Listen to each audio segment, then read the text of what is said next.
Mayor Pete Buttigieg. Huh? Is that right? So a lot of people have, there was been a cooling off, frankly, of Mayor Pete. For 1 minute there, I thought he was like, everybody was like, oh, Mayor Pete, he's great, he's fantastic. And I was like, okay, what's up with Mayor Pete? Then I looked and I was like, looks like a lot of identity politics going on here. Oh, he talks well. Oh, that's what it is. That must be what it is, because I didn't see what it was. Big deal. Yeah, he's a gay guy, cool. Nothing against that. I'm a straight guy, but okay, cool. Maybe we'll have interesting conversations. I don't know. Oh, he's got a gay husband. Oh, okay, cool. Settle down. That's great. They like dogs and spaghetti. Okay, cool, fine. What does that got to do with running the country, though? He's just such a nice guy. Oh, okay. Now, that's a stereotype. As if there are no mean gay people. There are mean all types of people. They're mean black people, mean white people, mean Asian people. Really some mean Latino people, mean Native Americans. They have a good reason to be, just like black folks. Mean Jewish people, mean every people. There's got to be mean LGBTQ people. Anyway, so Mayor Pete recently was on, I think it was CNN or could have been Msnbc. It was on one of those networks. And, because Donald Trump is such a lousy president, he does not instill lots of comfort. He's not good at, making you feel better. His bedside manner is like, hurry up and die. Doesn't really make you want to get better. Especially after a tragedy like the shootings in Dayton and the shootings in El Paso. They really wanted somebody to come out and just be able to just say something that, make you want to, say what you want to say about Obama. I know I do. But you got to admit, Obama had a way with words, man. Listen to Donald Trump try to give a motivational speech. It's like, listen to somebody not only rub their fingernails down the chalkboard, but drill holes in it through their very hand. It's like very hard to listen to, man. It's like, no one wants to listen to that. So, luckily for America, we had people like Pete Buttigieg on standby to speak to us and talk to us about gun reform and make the world feel better. Mayor Pete, thank you for coming on. I don't know where you want to begin on this guy, but it seems to me like his on teleprompter lines weren't credible.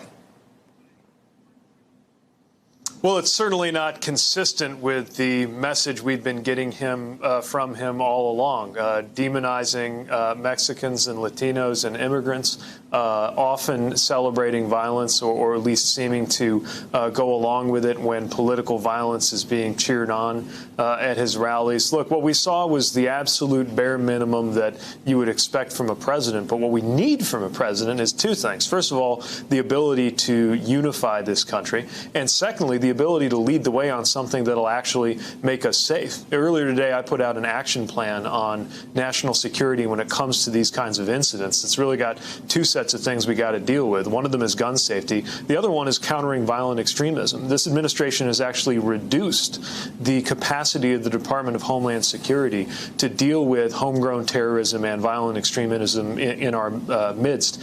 We have got to change that. And of course, we have got to deliver common sense gun safety reform, something the president could do with one phone call to Mitch McConnell, especially knowing that the House has already passed some measures, only to have them not even get a vote in the Senate. Actions speak louder than words. Let's see if the president's going to act in any way. I don't have my hopes up, but if it was ever a time for him to do something out of character, this would be it.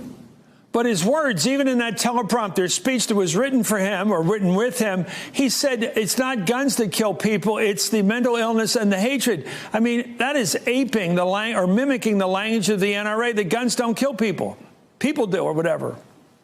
Well, and it's absurd to point to video games. Look, violent video games are available in every developed country, but we're the only one that has this kind of frequency and intensity of gun violence. He is repeating lines given to him by an NRA that no longer speaks for most gun owners in this country. You know, most gun owners, most Americans, most Republicans think we ought to at least do things like background checks and red flag laws. The NRA now speaks for gun company executives, for whom this is a matter of money, and who will continue to defy any kind of common sense call for things like background checks, things like red flag laws, not to mention the ban that we need on the kind of weapons that makes it possible for somebody in Dayton to kill as many people as he killed in less than a minute. This is common sense. Most Americans are there, and it is time for the Congress and this president to respond to the American people. I don't think they will, which is why we need to vote them out.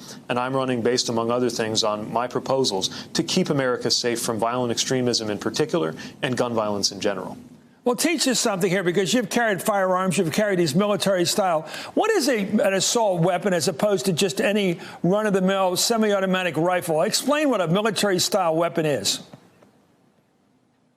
Well, the definition includes several different features. One of the key ones is the way the magazine works, having the interchangeable magazines. Another has to do with the kind of grip, whether it's a pistol grip or another grip that makes it easier for these kinds of close action firing that goes on. The bottom line is we know that weapons of war don't belong in our neighborhoods. And yet for far too long, the gun lobby has made it sound like you cannot have any restriction of any kind on any weapon for any American. Now, if you just stopped and thought about that for a sec, that's obviously not the case, because in this country, anybody can have a water balloon. Nobody can have a nuclear weapon. Somewhere in that spectrum, we're going to draw a line. So it's not like the Second Amendment doesn't allow us to draw a line. We just got to decide where. And I think in the wake of what we have seen, not that it should have required something like this horrific weekend for us to do it, but if not now, when? We've got to have these common sense measures. We've also got to add to the resources that are available to our government in order to deal with.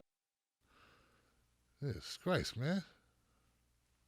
Is it just me, or I have like no reliance on anything that he said? All right, first of all, guys, everybody can hear me, right? It looks like everybody can hear me. Oh no, man! I'm watching Man Pete, and I just get the feeling like he's just so scripted, man. I feel like I'm watching Ben Shapiro on the left. Yeah, like nothing that he says seems to travel through his body. You know what I mean? Like nothing. It's all here, like here, like all. What I'm saying is, you know, it's sort of like, okay, hey everybody, I'm talking about some stuff. I want you to think about what I'm saying. What I'm saying is very important. What we're talking about here is an issue of gun violence. And gun violence is a thing that we need to deal with. We need to tackle it head on. And if we don't tackle it, then we won't be tackling it. And it'll be still walking around. If it's still walking around, what does that really get us? It doesn't get us much. I think that if we are all going to band together in order to tackle gun violence, that'll be something in unison that we can combine together. The American people can focus on resolving and getting rid of this destructive policy of gun violence. And gun violence is something that's undeniably a problem in the United States. And you said nothing. What solution do you really have, sir? I don't really have a solution. In fact, nothing that I'm saying is traveling any further than my mouth. None of it's coming from my heart or really from my brain. It's all here in my mouth, and I've learned to talk this way like a machine, so to speak. And people will focus on what I'm saying, but not really the words that I'm saying, just the tonality that I'm saying, because I'm saying it so evenly and so well spoken. It's a clarion moment that you're experiencing here. It's a moment of breeze, and you feel so reassured because I seem so even-tempered, never upset and never hurried or worried or bothered, and passionless, empty. Thank you very much. And what's this thing with Chris Matthews and teleprompter lines, man? Dude, you're reading off a teleprompter, you fuckhead. I mean, come on, guys. We really want Donald Trump up there talking about something as volatile as 2 mass shootings without a teleprompter? You don't want Donald Trump talking about anything important without a teleprompter, man. He's liable to say anything. Well, just listen. People need to die sometimes. Look, everyone can't live I mean, Trump would say anything. And hell, man, let's stop acting like Donald Trump's the first person to use a teleprompter. All of that shit Obama was shoveling, you know he had a teleprompter. It's impossible. It's humanly impossible to shovel that much manure without using a teleprompter. Well, listen, everybody. Listen. Oh, Trayvon. Oh, listen. Hands up, don't shoot. Listen. You know? Oh, the moral challenges of our nation. Oh, come on. All of them use teleprompters. But it just kept saying it like it's something that we want. No. Look, you either want unhinged Trump, you don't know what he's going to say, whose feelings he's going to hurt, what threats of nuclear war is going to come out of his mouth. He could have threatened China if he'd had his teleprompter. Well, listen, you know, who knows what he said.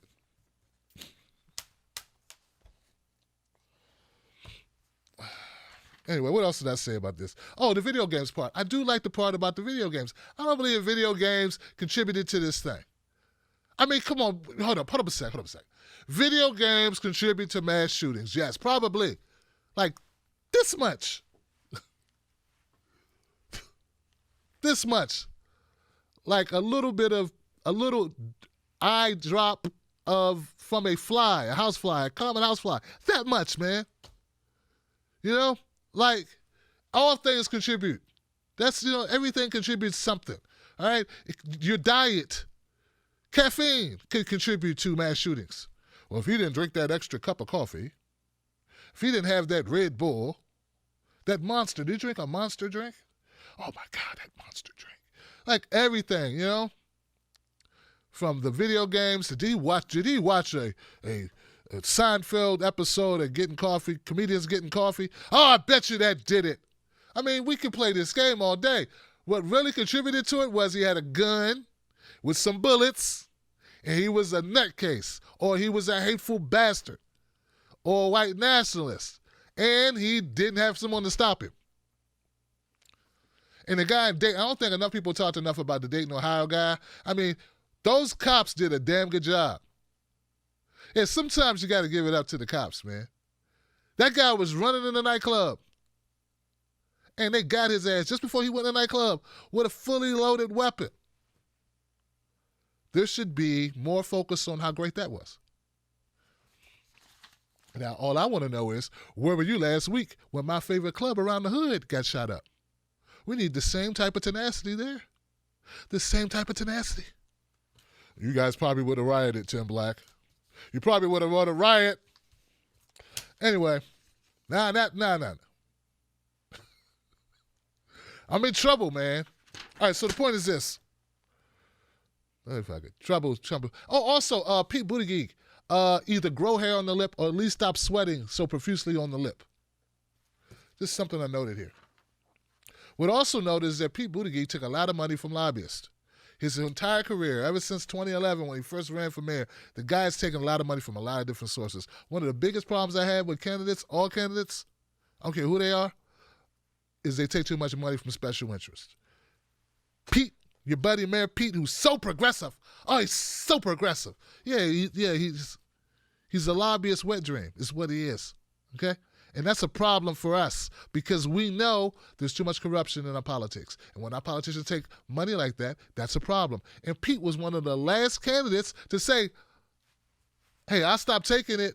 We already stopped. Everybody else stopped. Pete was like, God, I guess I'll stop taking that lobbyist money. He's still giving back money this cycle because he took so much lobbyist money leading up to his campaign. Yeah, so Pete, he has a lot of issues beyond the fact of all the things going on in South Bend. But take a look at the article. I was reading a couple articles about him, and there's been some great breakdowns about Mayor Pete. One of them was on the TYT channel, from my understanding. I didn't get a chance to check out the video, but I recommend looking further into Pete, man. Don't just be fooled by someone who talks nice. You know? A lot of people talk nice. Ted Bundy talked nice. You know? He talked nice until he was killing you. You know? Until he was raping and killing. He's a nice guy. He's really nice. Oh, Oh, I'm tied up in the basement. This is great. He was polite when he tied me up, though. All right.